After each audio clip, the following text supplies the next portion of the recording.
শালা তোর বাপের বাপ এসে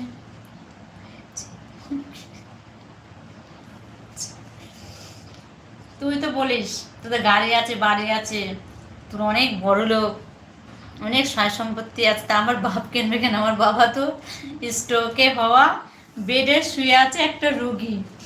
হ্যাঁ, স্ট্রোক হয়ে বেডে শুয়ে আছে, দুবার স্ট্রোক হয়ে গেছে, এক সাইড পুরো পড়ে গেছে, আর সেই বাপ এসে নেবে তো তোকে ফোন কিনে দেবে আমার বাবা? তোর তো অনেক সম্পত্তি রে, অনেক টাকা পয়সা শালা। হুম, বল।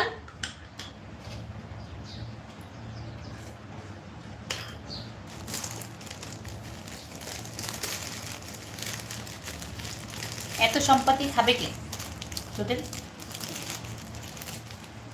আর তুমি 5G ফোন কিনতে পারো না? হুম, অত বড় দোকান